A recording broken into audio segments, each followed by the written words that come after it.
Hello students, मैं काजल अग्रवाल आप सभी का स्वागत करती हूँ स्टूडेंट जंक्शन में। आई होप आप सभी अच्छे होंगे, गजब होंगे, मस्त होंगे और अपनी अच्छी तरीके से पढ़ाई कर रहे होंगे। लास्ट क्लास में हमने क्या पढ़ा था? लास्ट क्लास में हमने कवर किया था आपकी प्लानिंग की क्या क्या लिमिटेशंस होती हैं और प्लानिंग प्रोसेस आखिर होता कैसे कैसे हम प्लानिंग करते हैं। अब इन चीज़ों को जानने के बाद आज जो हम आज की क्लास में पढ़ेंगे वो है टाइप्स ऑफ प्लान। और मैं आपको बता दूं ये आपके चैप्टर का लास्ट लेक्चर है, उसके बाद आपका चैप्टर कंप्लीट। तो चलिए अब क्लास स्टार्ट की जाए। प्यारी सी स्माइल के साथ अपनी क्लास को स्टार्ट करते हैं।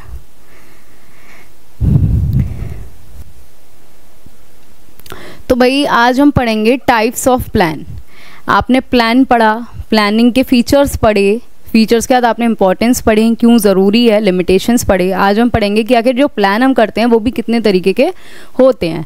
तो देखिए, प्लान इज़ अ डॉक्यूमेंट। ठीक है, प्लान एक डॉक्यूमेंट है जो आउटलाइन करता है कि एक ऑर्गेनाइजेशन के गोल को कैसे अचीव किया जा सकता है। ऑब्वियस है, कुछ भी टारगेट हो सकता है। एक अगर ऑर्गेनाइजेशन रेफरेंस में बोलें तो ऑर्गेनाइजेशन अपने गोल को मतलब अचीव करने के लिए प्लान बनाता है। ठीक है, तो एक डिटेल स्टेटमेंट है। It is a specification proposed to help the organization achieve its objective. There may be more than one way and means of reaching a particular goal. अगर आपको कोई गोल अचीव करना है जो आपने सेट किया है, उस गोल को अचीव करने के ये तो नहीं है कि एक ही तरीका है, one best way of achieving your goal. कई सारे तरीके हो सकते हैं, एक नहीं है। जैसा जैसा सिचुएशन चेंज होती है उस अकॉर्डिंग आप अपने प्लानिंग में भी चेंजेस ला सकते हैं। तो ऐसा नहीं है कि एक ही तरीका होता है प्लानिंग करने का, तो कई सारे तरीके हैं जिस बेसिस पे हम प्लानिंग करते हैं। अब ये देखिए कि प्लान आखिर होते कितने तरीके के हैं। एक होता है सिंगल यूज़ प्लान और एक होता है स्टैंडिंग प्लान। अब हम आगे जानेंगे कि भाई सिंगल यूज़ प्लान और स्टैंडिंग प्लान आखिर होते क्या हैं। तो सबसे पहले देखिए सिंगल यूज़ प्लान, नाम से ही आपको क्या लग रहा है कि भाई ये तो वो प्लान है जो एक ही बार यूज़ होगा। जैसे सिंगल यूज़ प्लास्टिक होती है, उसको ऐसा तो नहीं है, यूज़ एंड थ्रो कल्चर होता है, यूज़ करो और फिर थ्रो करो। ऐसे ही सिंगल यूज़ में नेम से तो यही रिफ्लेक्ट हो रहा है कि इसे एक बार यूज़ किया जाएगा और उसके बाद ये प्लान बार बार इम्प्लीमेंट नहीं होगा। तो देखते हैं कि ऐसा है या नहीं। Single use plans are the one time use plan. ठीक है भाई, एक बार यूज़ किया जाता है। ये डिज़ाइन किए जाते हैं अचीव करने के लिए particular goal that once achieve will not recur in future. उन चीज़ों के लिए डिज़ाइन किया जाता है जो बार बार, ऐसे इंसिडेंट जो बार बार नहीं होते हैं। जैसे these are made to meet the need of unique situation, जो बार बार नहीं हो सकती। चंद्रयान 2 इंडिया ने लॉन्च किया, चंद्रयान 1 किया, फिर 2 किया, लेकिन सक्सेसफुल कौन सा रहा? 3। तो आपने तो यही सोच कर किया होगा ना कि हमें चंद्रयान 1 लॉन्च किया मून के लिए, चांद पे जाने के लिए, लेकिन उसको लॉन्च किया तो उसके बाद आपने ये नहीं सोचा होगा कि बार बार हमें ऐसे प्लान करना पड़ेगा। हर इंसान अपनी प्लानिंग ये लेकर चलता है कि मुझे अपने टारगेट को अचीव करना है, ये सोचकर नहीं करता है कि बार बार करना पड़ेगा। लेकिन वो फेल हुआ, इसीलिए आपने उसको दूसरी बार प्लान किया और दूसरी बार फिर वो फेल हुआ। उनकी फेलियर से आपने सीखकर उसका तीसरी बार उसको प्रॉपर तरीके से इम्प्लीमेंट किया और रिजल्ट आपके सामने है, सक्सेसफुल हुआ। तो ये भी क्या है, ये मेड किया जाता है एक यूनिक सिचुएशन को पूरा करने के लिए। ड्यूरेशन और length of single use plan depend, अब कितना ड्यूरेशन का होगा जो प्लान आप बनाएंगे, कितना लंबा होगा, ये डिपेंड करता है भाई आपका गोल क्या है। अगर आपका गोल छोटा सा है कि मुझे 1000 रुपये कमाने हैं महीने के, तो वो तो एक अगर 12th क्लास का बच्चा है, अगर उसके बाद वो छोटे छोटे बच्चों को ट्यूशन भी पढ़ाने लगेगा तो वो इस गोल को इजीली अचीव कर सकता है। लेकिन अब आपने सोचा कि इन फ्यूचर मुझे जो बहुत बड़ा आदमी बनना है, एक सक्सेसफुल पर्सन बनना है, उसमें मुझे कम से कम इतना बड़ा आदमी होना चाहिए, करोड़ों की कंपनी होनी चाहिए। तो ये गोल क्या है? बहुत बड़ा है। तो ये आपने अगर सेट किया तो क्या इसके लिए टाइम नहीं लगेगा? टाइम कंज्यूमिंग होगा, बहुत ज़्यादा ड्यूरेशन होगा, क्योंकि इसमें सोचना पड़ेगा, टाइम देना पड़ेगा। तो इट मे लास्ट 1 डे और it may last for weeks और मंथ। कहीं महीने भी लग सकते हैं, कहीं हफ्ते भी लग सकते हैं और कहीं दिन भी लग सकते हैं। ये डिपेंड करता है जिस प्रोजेक्ट के लिए आप बना रहे हैं। तो सिंगल यूज़ प्लान हम सिंपल भाषा में ये बोलेंगे जो एक पर्टिकुलर इवेंट के लिए बनाया जा रहा है, एक प्रोजेक्ट के लिए बनाया जा रहा है, जो बार बार वो प्रोजेक्ट नहीं होता या वो इवेंट नहीं होता। उसी जैसे सिंगल यूज़ ऐसे कई सारे इवेंट होते हैं। जैसे आपने अपने एग्ज़ाम की तैयारी की तो आप तो यही सोच कर रहे हैं ना कि 12th मुझे एक ही बार करना है, एक ही बार में आपको अच्छे से अच्छा स्कोर करना है, यही सोचकर हर बच्चा अपनी पढ़ाई में मेहनत कर रहा है। तो ये क्या है आपका, आपने उसके लिए एक सिंगल यूज़ प्लान बनाया कि भाई अगली साल ये मौका नहीं मिलेगा, जो है इसी साल है, इसी साल मेहनत कर लो और चक दो। तो देखिए ये था सिंगल यूज। स्टैंडिंग प्लान क्या होता है, standing plan are known as a repeat use plan. भाई ये तो अपोजिट निकला, वो था सिंगल यूज जो एक बार यूज होता है, ये रिपीट यूज है, इसका मतलब इसको बार बार इस प्लान को इम्प्लीमेंट किया जा सकता है। These plan focus on sit which occur repeatedly, ये उसका जस्ट अपोजिट है, वो किसी एक पर्टिकुलर इवेंट जो बार बार नहीं होता था उसके लिए हम किसी चीज़ को प्लान करने के लिए बना देते। ये एक ऐसा इवेंट है जो उन चीज़ों के लिए प्लान करता है जो बार बार होती ही रहती हैं। Standing plan are used over and over again. जैसे मान लीजिए एक ऑर्गेनाइजेशन है, वो अपनी एम्प्लॉयज़ की पे पॉलिसी डिसाइड करता है कि उसे आज उसने सोचा है कि वो पेमेंट करेगा डिफरेंशियल पीस बेस सिस्टम पर, कि जितना आप यूनिट बना देंगे उतना ज़्यादा आपको पे मिल जाएगा और जितना कम बनाएंगे उतना आपको कम पे किया जाएगा। अब उसने ये सोचा, लेकिन उसने देखा भाई इससे कुछ फ़ायदा तो हो नहीं रहा है, लोग क्या कर रहे हैं, अगर यूनिट ज़्यादा बना भी रहे हैं तो उसकी क्वालिटी अच्छी नहीं आ रही है। तो उन्होंने कहा भाई ऐसे भी काम नहीं चलेगा कि ज़्यादा यूनिट बनाने के चक्कर में वो क्वालिटी से कॉम्प्रोमाइज़ करना पड़े। तो इसीलिए उन्होंने क्या किया, चलो एक काम करते हैं, time basis plus unit basis, इन दोनों के बेसिस पर हम क्या करते हैं, आपका पे डिसाइड करते हैं। तो इस तरीके से आपने क्या किया, एम्प्लॉय की जो पे आउट पॉलिसी थी उसे आपने क्या किया, चेंज किया। तो टाइम टू टाइम चीज़ें बदल रही हैं, क्योंकि एक ऑर्गेनाइजेशन में जो एम्प्लॉय काम कर रहा है ज़रूरी नहीं है वो सेम तरीके से काम आगे करेगा, तो उसके काम में इम्प्रूवमेंट भी चाहिए। भाई सिमिलर एक ही तरीका अपना लेंगे ऑर्गेनाइजेशन में, चीज़ों को नहीं बदलेंगे तो ऐसे भी काम नहीं चल सकता। कई बार आपको अपने ऑर्गेनाइजेशन का इंफ्रास्ट्रक्चर चेंज करना पड़ता है, उसमें कई सारी चीज़ों को इम्प्लीमेंट करना पड़ता है, समय समय पर अपनी पॉलिसीज़ बदलनी पड़ती हैं। तो ये क्या है, रिकरिंग नेचर की हैं, दे आर मेड वंस, एक बार बना दी जाती हैं, बट इसकी वैल्यूज़ होती है वो पीरियड ऑफ ईयर्स, मतलब कई सालों तक चलती है।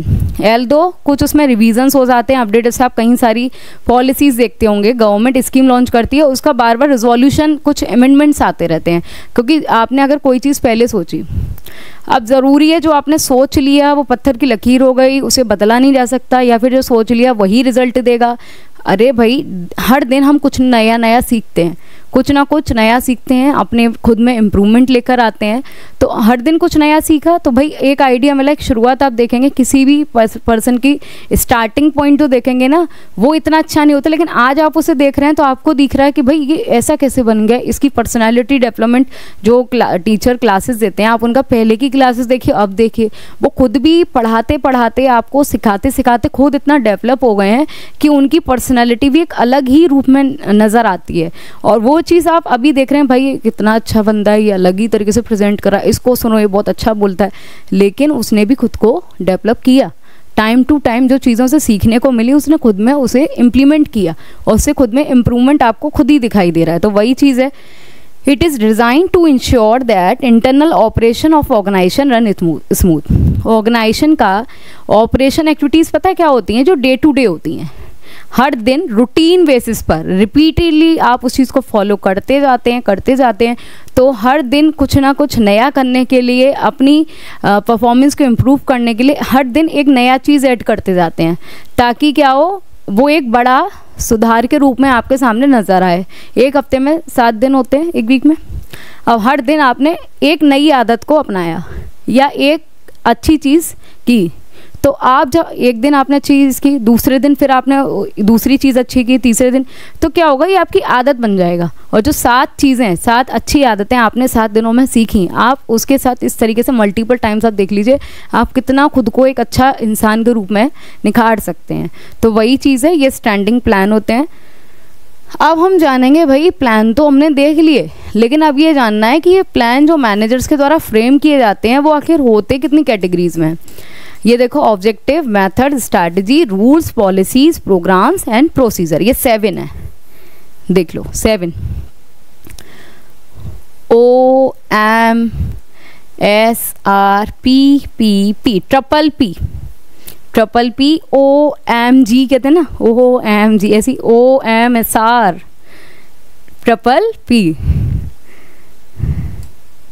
देखो ऑब्जेक्टिव, पहले हमने क्या सीखा था प्लानिंग में, फर्स्ट स्टेप क्या था, ऑब्जेक्टिव। पहले हमें डिसाइड करना है कि हमारा ऑब्जेक्टिव क्या है। तो first step of planning is to set the objective. बिना टारगेट के कोई प्लानिंग हो ही नहीं सकती। Objective is what the organisation wants to achieve the end result of activities. आप जो भी चीज़ें कर रहे हो, प्लान कर रहे हो, अपने एफर्ट्स कर रहे हो, भाई कुछ ना कुछ माइंड में आपके कुछ टारगेट होगा, उसको अचीव करने के लिए कर रहे हो। ये जानना कि मुझे क्या करना है, ऑब्जेक्टिव आपको बता सकते हैं। Objective are the end which the organisation seeks to achieve. भाई सिंपल सी बात है, ऑब्जेक्टिव वो टारगेट है जिस पर मुझे पहुंचना है। ऑल एक्टिविटीज़ उसी अकॉर्डिंग आप गाइड करोगे। जैसे आपको ऑब्जेक्टिव में पहुंचने में जो चीज़ें, जो भी मतलब काम, जो आपकी एक्टिविटीज़ जो हेल्प कर सकते हैं, वही एक्टिविटीज़ करेंगे। ये सर्व करता है एज अ गाइड, आपको गाइड करने में मदद करेगा कि भाई आपको क्या करना है क्या नहीं। तो सबसे पहली चीज़ है कि आप ऑब्जेक्टिव वही होते हैं कि हर चीज़ के जैसे आपने ऑब्जेक्टिव सेट किया कि मुझे टॉप करना है अपने कॉलेज में, तो ये क्या है आपका ऑब्जेक्टिव। अब इस ऑब्जेक्टिव को अचीव करने के लिए आप कहीं सारे एफर्ट्स करेंगे। हो सकता है मतलब कहते हैं ना, अच्छे खासे जो सैम्पल पेपर्स होते हैं वो लगाएं, प्रीवियस पेपर लगाएं, कुछ एक्स्ट्रा नोट्स वगैरह बनाएं अपनी तरफ से, कुछ एक्स्ट्रा क्लासेस लें, क्योंकि भाई आपको जब सब में अलग निकलना है तो मेहनत भी उनसे ज़्यादा करनी पड़ेगी। तो ऑब्जेक्टिव ये है टॉप करने का। सेकंड देखिए स्ट्रैटेजी। स्ट्रैटेजी को हिंदी में क्या बोलते हैं? रणनीति। रणनीति हम क्या बनाते हैं? रणनीति कहते हैं ना, जैसे एक गेम होता है, गेम में क्या कहा जाता है, हर किसी की रणनीति अलग होती है, हर किसी की स्ट्रैटेजी अलग होती है कि वो सामने वाले में क्या देखना चाह रहा है। कभी कोई इंसान होता है किसी की वीकनेस को पकड़ लेता है कि ये उसकी वीकनेस है, उसकी वीक पॉइंट, कॉम्पिटिटर है आपका, ठीक है। अब उसका आपको पता है आपको वीक पॉइंट इसका क्या है, भाई उस वीक पॉइंट को जानकर आप अपना जो कहते हैं ना, आप उसको यूज़ करके अपनी स्ट्रेंथ गेन करते हैं। कई बार क्या होता है, आप उसकी स्ट्रेंथ जान लेते हैं, भाई इसका प्लस पॉइंट क्या है, जो सामने वाला जिससे मैं कॉम्पीट कर रहा हूँ, आखिर ये जानूँ उसका प्लस पॉइंट क्या है। उसको जानकर फिर क्या करना है, कुछ लोग ये कोशिश करते हैं कि हम भी उसमें खुद को अच्छा बना लें ताकि उसे बीट कर पाएँ। तो रणनीति सभी की अलग अलग होती है। गवर्नमेंट भी स्ट्रैटेजीज बनाती हैं, सरकार जब आती है तो कई लोग अपनी अपनी स्ट्रैटेजी बनाते हैं। कुछ लोग होते हैं जो फोकस करेंगे कि भाई गरीबों के लिए कुछ करना चाहिए, कुछ लोग होते हैं जो फोकस इलेक्शन कैंपेन्स पे काफ़ी ज़्यादा करते हैं, उनमें पैसा खर्च करते हैं, उसमें मतलब मार्केटिंग, एडवर्टाइजमेंट, ये सारी चीज़ें करने में काफ़ी ज़्यादा करते हैं ताकि लोग अवेयर हों हम क्या करेंगे क्या ना करेंगे। तो ये गवर्नमेंट भी इस तरीके से करती है। ऐसी ही स्ट्रैटेजी हर किसी की। स्ट्रैटेजी होता है एक कॉम्प्रिहेंसिव प्लान। कॉम्प्रिहेंसिव का मतलब होता है व्यापक योजना अचीव करने के लिए ऑर्गेनाइजेशन ऑब्जेक्टिव। एक बिजनेस है, बिजनेस को कदम कदम पर कई सारी चुनौतियों का सामना करना पड़ता है। ये आपको पता है, एक आप अपने एरिया में ही देख लेना, अगर किसी चीज़ की एक शॉप अवेलेबल नहीं थी, ठीक है, अब आपको पता थी प्रिंटिंग शॉप नहीं थी और एक प्रिंटिंग शॉप खुल जाए, आप देखोगे उसी क्यू में आपको 3 4 5 6 ऐसे करके वो शॉप है बढ़ती जाएंगी उसी से रिलेटेड। इसका मतलब क्या है, एक इंसान जिसने इनिशिएटिव लिया उसके साथ में सेम इनिशिएटिव, सेम चीज़ों को फॉलो करते हुए कई सारे लोग लाइन लगाकर अपनी शॉप ओपन करके बैठ गए। तो भाई इस चीज़ में क्या होगा, जो पुराना वाला है अब वो कैसे सर्वाइव करेगा। हो सकता है उससे सीखकर वो उसके जैसा पैटर्न लेकर आए हो, प्लस कुछ एक्स्ट्रा भी इनोवेटिव लेकर आए हो ताकि उनकी शॉप और अच्छे से चल सके। तो आपको क्या करना पड़ेगा, कुछ स्ट्रैटेजी बनानी पड़ेगी कि मैं कैसे उन कॉम्पिटिटर्स को बीट कर पाऊँ। तो देखिए बिजनेस एनवायरनमेंट इनटू कंसिडरेशन। अब स्ट्रैटेजी के डायमेंशंस क्या क्या होते हैं। Determine long term objective. पहले आप डिसाइड कर लीजिए कि आपको लंबे समय तक आपका क्या ऑब्जेक्टिव है। फिर उस ऑब्जेक्टिव को अचीव करने के लिए पर्टिकुलर कोर्स ऑफ एक्शन, मतलब क्या आपको करना है, क्या तरीका आप अपनाएंगे उस ऑब्जेक्टिव को अचीव करने के लिए, वो देखिए, ठीक है। अब आपने क्या देख लिया कि भाई मुझे कोर्स ऑफ एक्शन मेरा ये रहेगा कि जो मैं प्रोडक्ट प्रोवाइड करूँगा उसके कुछ फीचर्स में कुछ एडिशन, मतलब कुछ ऐड कर रहा हूँ, कुछ फीचर्स ऐड हो रहे हैं। क्वालिटी जो पहले 70% थी 100% में तब्दील हो रही है, और जो हम प्रोडक्ट देते थे 100 रुपये में उसे 80 में बेच रहे हैं। अब कॉस्ट, क्वालिटी, फीचर्स, तीनों ही चीज़ों में हमने क्या कर दिया, इनोवेशन लेकर आ गए, कुछ ना कुछ नया एडिशन कर दिया। तो इस तरीके से क्या है, कस्टमर हमसे अट्रैक्ट होंगे। तो एलोकेट किया resources for achieve the objective. तो ये हमारी स्ट्रैटेजी बन गई कि हम किस तरीके से जो हमारी प्रिंटिंग की शॉप थी जो पुरानी ओपन हुई थी, वहाँ से जो कस्टमर बेस चला गया उसको कैसे गेन कर सकते हैं, रीगेन। तो शो द ब्लूप्रिंट ऑफ, एक तरीके से ब्लूप्रिंट है बिजनेस का, स्ट्रैटेजी, रणनीति। आपने ऑब्जेक्टिव सेट किया, पहले मुझे अपनी कंपनी को टॉप पर लेके जाना है, ये ऑब्जेक्टिव है। और उसको टॉप पे लेके जाने के लिए कई सारे कहते हैं ना एक तरीके से बाधाएं आएंगी, ऑब्स्टेकल्स आएंगे, तो वो हैं हमारे कॉम्पिटिटर जो बीच में रास्ता रोकेंगे, सप्लायर्स भी हो सकते हैं, कई सारे जो आपके कंपोनेंट होते हैं माइक्रो लेवल पर, तो वो सारे आपके ऑब्स्टेकल्स बन सकते हैं। उन सबको रोकने के लिए क्या बनाया हमने, स्ट्रैटेजी बनाया। तो वो क्या हो गया हमारा ब्लूप्रिंट, कि भाई ऑब्जेक्टिव सेट कर लिया, स्टेप्स ही हो गए, लेकिन उस स्टेप्स के साथ हम अच्छा कर पाएँ तो उसके लिए क्या रणनीति होनी चाहिए। ये इन्फ्लुएंस होती है कि भाई आपका बिजनेस का एनवायरनमेंट कैसा है। व्हेन वो स्ट्रैटेजी, जब भी स्ट्रैटेजी बनाई जाएगी तो उन्हें ज़रूरी है कि वो कंसीडर करें हमारे फ्यूचर डिसीजन मेकिंग को, कि भविष्य में हम क्या करेंगे, किस तरीके से करेंगे, ये सारे डिसीजन हम स्ट्रैटेजीज में ले लेते हैं। Next, policy. पॉलिसी जानते हैं क्या होता है।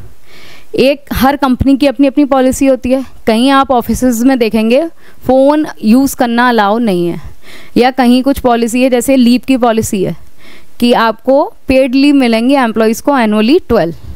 तो ये क्या है भाई, उसकी पॉलिसी, कि वो जो लीव पैटर्न है उनका मतलब देने का, वो ये है कि भाई वो 1 साल में आपको 12 पेड लीव देते हैं, जिसमें आप छुट्टी कर सकते हो, आपका पे भी नहीं कट होगा।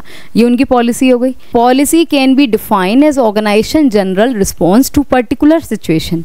पॉलिसीज़ क्या, एक तरीके से प्रॉब्लम का सॉल्यूशन। पॉलिसी गवर्नमेंट बनाती है, जनधन योजना बनाया, क्यों बनाया है, जो इकोनॉमिकली वीकर सेक्शन है, जो साहूकारों से मतलब कहते हैं ना इतने मतलब लोन लेने के लिए, उनसे ऋण लेने के लिए, लोन लेने के लिए क्या होता है, क्या अनऑर्गेनाइज सेक्टर जो साहूकार वगैरह आते हैं वो उनसे एक्स्ट्रा इंटरेस्ट चार्ज करते हैं जितना बैंक नहीं करती है। और उसके बाद ये भी बोल देता है, कोई पेपर वगैरह तो होता नहीं, तो बोल देते तुमने हमारा लोन पे ही नहीं किया, तुमने प्रिंसिपल ही पे नहीं किया, इंटरेस्ट कब दोगे।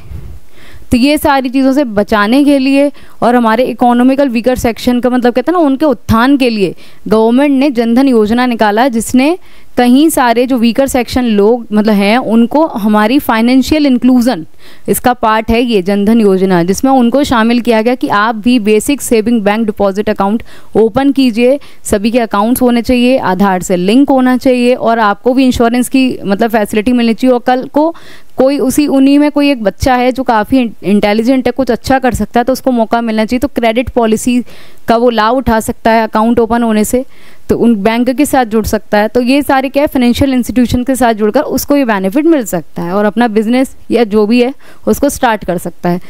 तो उनकी ये पॉलिसी थी एक सॉल्यूशन प्रोवाइड कराने के लिए कि अनऑर्गेनाइज सेक्टर में हो रहे एक्सप्लॉयटेशन से हम लोगों को बचा सकें। तो ऐसे ही पॉलिसी हम नेशन के लिए भी बनाते हैं, बिकॉज मैनेजर जो होते हैं हर लेवल पर उन्हें डिसाइड करना पड़ता है कि किस तरीके से भाई सिचुएशन को हैंडल करें। तो पॉलिसीज जनरल स्टेटमेंट है जो गाइड करती हैं आपकी थिंकिंग को, कि आपको क्या सोचना चाहिए, चैनलाइज करते हैं आपकी एनर्जी को टूवर्ड्स अ पर्टिकुलर डायरेक्टली, मतलब एक तरीके से कहते हैं ना गाइड करना। पॉलिसीज़ जैसे मैंने बताया जनधन योजना, आवास योजना, या हमारे ऑर्गेनाइजेशन की कुछ पॉलिसीज़ होती हैं, तो ये पॉलिसीज़ क्या करें, गाइड कर रही हैं कि भाई किस तरीके से किस चीज़ को करना है। उसके बाद देखिए प्रोसीजर। अब मैंने ये जान लिया कि भाई ऑब्जेक्टिव सेट कर लिया, स्ट्रैटेजी बना ली, उसको अचीव करने के लिए क्या क्या मेरे प्लान्स हो सकते हैं, किस तरीके से अचीव कर सकती हूँ। उसके बाद पॉलिसी बनाई, ठीक है। अब आया प्रोसीजर। प्रोसीजर का मतलब कहते हैं ना किसी चीज़ को कैसे करना है।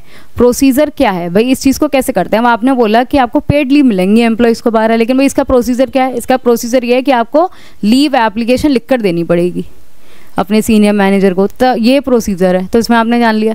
अब एक बच्चे को एडमिशन दिलवाना, भाई इसका क्या प्रोसीजर है। आपको स्कूल जाना पड़ेगा पेरेंट्स को, और उसके साथ उनको बच्चे को लेके जाना पड़ेगा। उसका हो सकता है टेस्ट हो, है ना, एंट्रेंस टेस्ट हो, या उसके बाद टेस्ट हो सकता है, फिर आपको या कुछ फॉर्म फिल करने पड़ेगा, है ना, उसमें फिर आपको फीस पे करनी पड़ेगी। उसके बाद आपका ये एडमिशन का प्रोसीजर है। तो कई सारी चीज़ों का, हर चीज़ का एक प्रोसीजर होता है जो आपको फॉलो करना पड़ता है, मतलब स्टेप्स जो ज़रूरी हैं हैंडल करने के लिए फ्यूचर कंडीशन को। दे डिटेल द एग्जैक्ट मैनर, ये आपको बताते हैं कि एग्जैक्ट तरीका क्या है किसी काम को करने का, किस काम को करने का। कहते हैं ना प्रोसीजर। ऐसे किसी ने ये बोला कि ये काम है सेल्स एग्जीक्यूटिव है, ठीक है। अब उसको ये बोला गया कि सेल तुम्हें जनरेट करनी है। अब भाई वो इंसान आया है नया नया, आपने उसे जॉब ऑफर की है, अब उसे पता ही नहीं है क्या करते हैं। और अगर आप उसे वही प्रोसीजर बता देंगे, स्टेप बता देंगे कि भाई एक काम कर, पहले डेटा निकाल, डेटा निकलवा कर उनसे थोड़ा कॉल से फॉलोअप ले, उसके बाद जो इंटरेस्टेड हैं उनके पास जाके विजिट करो, उन्हें अपने प्लान्स वगैरह बताओ, समझाओ, कन्विंस करो, उसके बाद आपकी सेल जनरेट हो सकती है। तो ये प्रोसीजर बता दिया, स्टेप्स क्या क्या हो सकते हैं, मतलब सीक्वेंस ऑफ स्टेप्स, किस स्टेप के बाद क्या क्या आएगा, ये आपका पूरा बनता है procedure. Generally meet for insider are mostly in मतलब टाइम टू टाइम के बेसिस पर होता है। पहले एक स्टेप कंप्लीट कर लो, उसके बाद दूसरा कर लो, फिर तीसरा कर लो।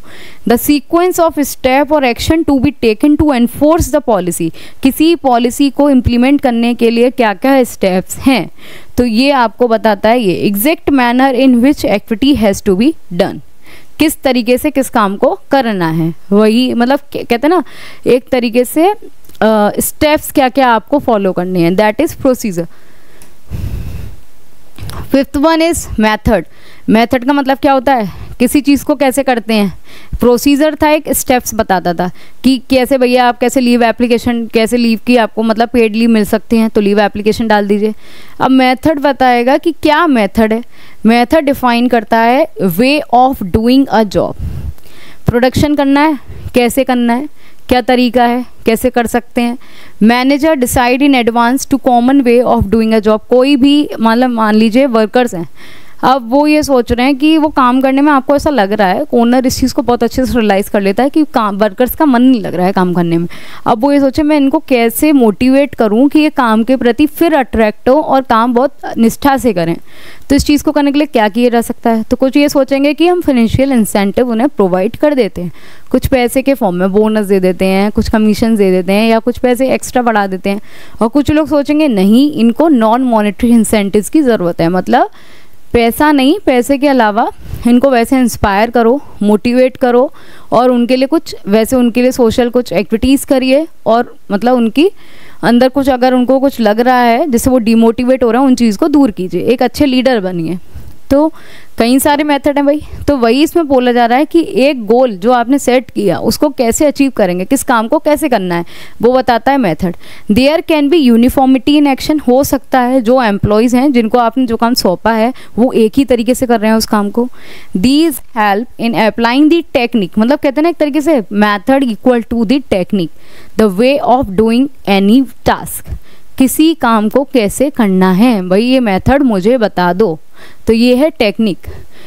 कोई बच्चे से बोला जाए कि तुम्हें पास होना है, अब उसने कहा पास होना है, पास तो होना है मुझे, लेकिन इसको कैसे पास करते हैं, मेथड क्या है पास करने का, हाँ मुझे बस ये बता दो मेथड क्या होता है भाई, उसे ही मैं घोल कर पी जाऊँ। कुछ बच्चे बोलते हैं ना कि आप मुझे नहीं समझ में आ रहा है भी कैसे पढ़ना है, क्या पढ़ना है, सब सर से ऊपर जा रहा है, कुछ भी समझ नहीं आ रहा है। आप कुछ ऐसा एक बता दो, एक मतलब मूल मंत्र कि क्या मेथड है, क्या ऐसा अप्लाई करूं जिससे मैं पास हो जाऊं।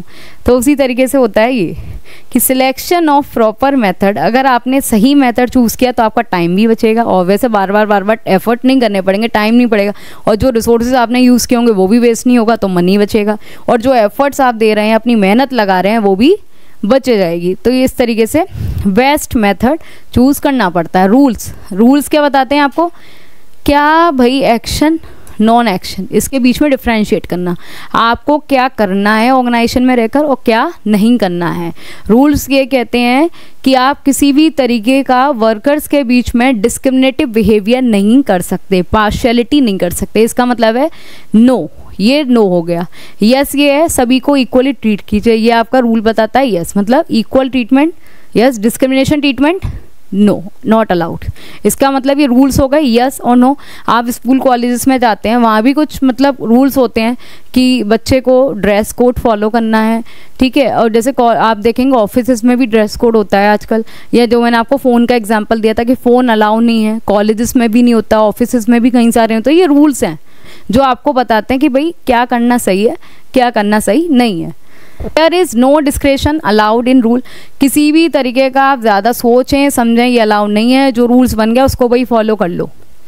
दे must be follow strictly, and if rules अगर आप फॉलो नहीं करेंगे तो क्या होता है, स्ट्रिक्ट एक्शन ले लिया जाता है। अगर एक एम्प्लॉय है जो रूल्स को फॉलो नहीं कर रहा है, या वहाँ कहते हैं ना गलत एक्टिविटीज़ कर रहा है, स्मोकिंग कर रहा है जो अलाउ नहीं है, तो इससे क्या होगा, उसे दंड दिया जाएगा, पनिशमेंट दी जाएगी। कोड ऑफ कंडक्ट क्या होना चाहिए, किस तरीके से आपको बिहेवियर करना चाहिए, क्या नहीं, ऑर्गेनाइजेशन के रूल्स होते हैं। स्पेसिफाई करना आप क्या कर सकते हो, क्या नहीं कर सकते हो। ये रिजिड होते हैं, आप उसे बदल नहीं सकते, they are, it is not flexible कि आपने सोचा अरे कोई बात नहीं है, चल मैम कुछ नहीं कहेंगी, चलते चले जा, पीछे से घूमकर आ जाना है क्लास में। ये बच्चे बहुत करते हैं, क्लास में टीचर पढ़ा रही है, क्लास लेट हो गए, एक काम करते हैं पीछे से चले जा। और ये क्या ये रूल्स के अकॉर्डिंग है कि 5-10 मिनट लेट होगा कोई बात नहीं है? नहीं भाई, क्लास का जो टाइम है उसी को आपको आना पड़ेगा, उसी टाइम टेबल को फॉलो करना पड़ेगा और आना पड़ेगा। जैसा आना चाहिए क्लास में एंटर करते हैं वैसे ही आइए। फ्रंट से, पीछे से आएंगे तो क्या होगा, फिर पनिशमेंट मिलेगी क्योंकि आपने रूल्स को फॉलो नहीं किया।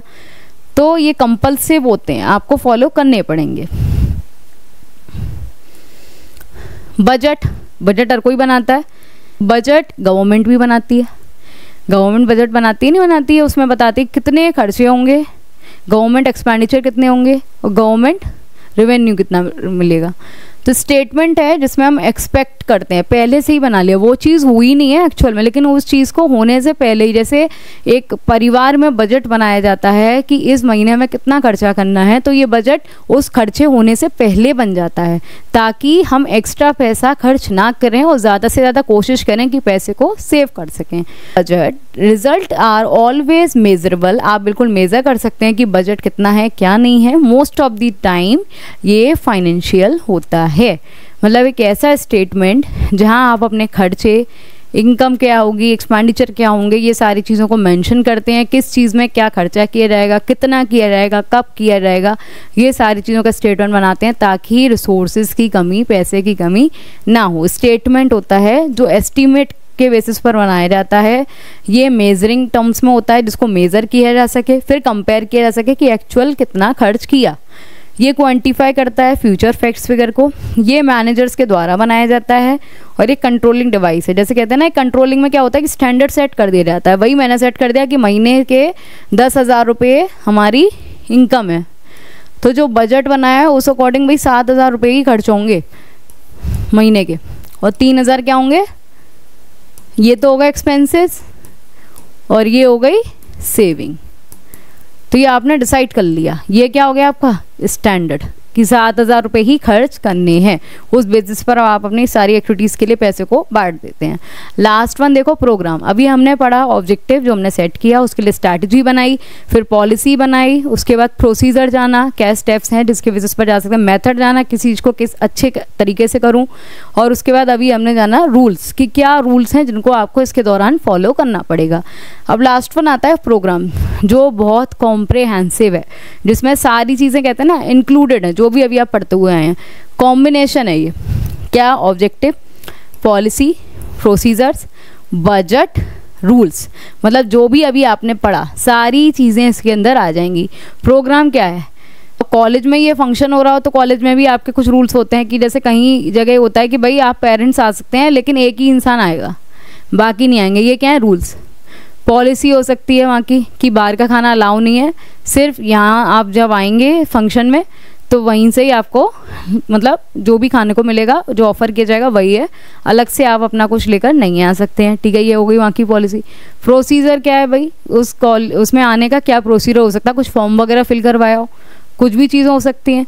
तो ये एक तरीके से प्रोग्राम होता है जिसके लिए हमने ये सारी चीज़ें की, सारे ऑल दीज प्लान्स टुगेदर एक तरीके से प्रोग्राम बनते हैं। Programme are made to get a systematic working in organisation. एक ऑर्गेनाइजेशन में कोई प्रोग्राम सेट किया गया तो प्रोग्राम में हमने पॉलिसी बनाई, सारी चीज़ें बनाई, क्यों, ताकि उस प्रोग्राम को सक्सेसफुली मतलब हम रन कर सकें। तो प्रोग्राम्स क्रिएट रिलेशन बिटवीन, जो आपने पॉलिसीज़ पढ़ी, पॉलिसी बनाना, उसे किस तरीके से प्रोसीजर क्या है उसको इम्प्लीमेंट करने का, और टॉप लेवल के द्वारा डिटेल स्टेटमेंट है। एक जो प्रोजेक्ट जिसके लिए आप काम करना चाह रहे हैं, प्रोजेक्ट के लिए एक ऑब्जेक्टिव सेट किया कि प्रोजेक्ट को मतलब क्या ऑब्जेक्टिव है इस प्रोजेक्ट को लाने का। साइंस में प्रोजेक्ट होते हैं कई सारे, जो मैंने आपको चंद्रयान मिशन का जो आपको बताया तो वो एक प्रोजेक्ट था इसरो का, तो उनका ये प्रोजेक्ट था कि भाई उन्हें चंद्रयान, इंडिया का झंडा वहाँ लहराना है, तो भाई ये तो हो गया एक प्रोजेक्ट। उसके लिए आपने प्लान्स भी बनाए, स्ट्रैटेजीज़ भी बनाई कि क्या स्ट्रैटेजीज़ हो सकती हैं, बाकी कंट्रीज़ अगर जो गए हैं तो उन्होंने क्या फॉलो किया था, हम क्या कर सकते हैं उनसे अलग। उसके बाद कुछ आपने कहते हैं ना प्रोसीजर सेट किया, क्या क्या स्टेप्स हैं, कितने कितने स्टेप्स के बाद आप कैसे उसे लॉन्च करेंगे, कैसे क्या होगा। फिर आपने ये जाना कि बजट ये सारी चीज़ें जो आप कर रहे हैं, ये मिशन जो आप लॉन्च करने वाले हैं, उसमें कितना पैसा लगेगा, तो भाई उस अकॉर्डिंग उस पैसे को इकट्ठा किया जाए। और ये क्या था आपका ओवरऑल, ये क्या था, एक प्रोग्राम में सभी जो आएंगे वो इसमें समा जाएंगे प्रोग्राम में। तो ये था आज आपकी क्लास का। तो आज के लिए इतना ही, थैंक यू। और आपका जो 4th चैप्टर है वो आपका कंप्लीट हो चुका है। अब नेक्स्ट क्लास में जो हम पढ़ेंगे वो है ऑर्गेनाइजिंग। काफ़ी इंटरेस्टिंग चैप्टर है, प्लान मैनेजमेंट का 2nd फंक्शन है प्लानिंग के बाद। तो बच्चों आपको समझ में आया होगा, उम्मीद करती हूँ। अगर कुछ भी डाउट है तो आप प्लीज़ कमेंट सेक्शन में डाल सकते हैं, आपकी क्वेरी को रिजॉल्व किया जाएगा, आपकी प्रॉब्लम ज़रूर सॉल्व की जाएगी। तो जब तक के लिए खुश रहिए, आप ज़िंदगी में कुछ अच्छा करते रहिए। चलिए फिर, और एक काम भूल गए ना, फिर हमारे प्लेटफॉर्म से जुड़ने के लिए क्या करना है, चैनल को सब्सक्राइब करना है और बेल आइकन को हिट करना है।